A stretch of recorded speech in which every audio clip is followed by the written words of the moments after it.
కావాలని రిటైర్మెంట్ కు దగ్గరగా ఉన్న అధికారులను సిట్లో పెట్టి రిటైర్మెంట్ కు దగ్గరగా ఉన్న అధికారులను ఉపయోగించి ఇవాళ మా మీద రకరకాల ప్రయత్నాలు చేస్తున్నారు. నేను మాత్రం ఒక్కటే చెప్పదలుచుకున్న అధికారులకు, మీరు అన్యాయంగా వ్యవహరిస్తే, అక్రమంగా వ్యవహరిస్తే, మీరు ఉద్దేశపూర్వకంగా మమ్మల్ని ఇబ్బంది పెట్టాలని ప్రయత్నం చేస్తే, మీరు రిటైర్ అయిన తర్వాత కూడా ఏ పొక్కలో దాక్కున్నా, సప్త సముద్రాల బయట ఉన్నా మిమ్మల్ని పట్టుకొచ్చి విచారిస్తాము. ఎవరిని వదిలిపెట్టే ప్రశ్నే లేదు.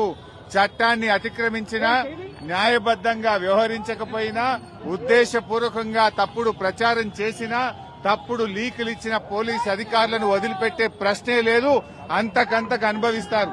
జాగ్రత్త, ఆలోచించుకోండి. రిటైర్ అయినాక మీకు ప్రభుత్వం రేపు వచ్చే బీఆర్ఎస్ ప్రభుత్వం కూడా మీకు సహకరించదు. మీ సొంత డబ్బులతో సొంత లాయర్లను పెట్టుకుని మీరు కేసులు వాదించుకోవాల్సి వస్తుంది.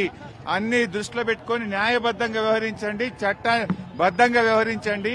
రేవంత్ రెడ్డి దావోస్కెళ్లి ఆయన ఇచ్చే డైరెక్షన్ లో కాదు, మీరు చట్ట ప్రకారంగా వ్యవహరించండి. దావోస్ నుంచో, సిపి నుంచో, ఇంకొకరి నుంచో తప్పుడు సూచనలు, వాళ్ళిచ్చే ఆదేశాలను మీరు పాటించి చట్టాన్ని అతిక్రమిస్తే మాత్రం దానికి మీరే బాధ్యత వహించాల్సి వస్తుందని హెచ్చరిస్తా ఉన్నాం.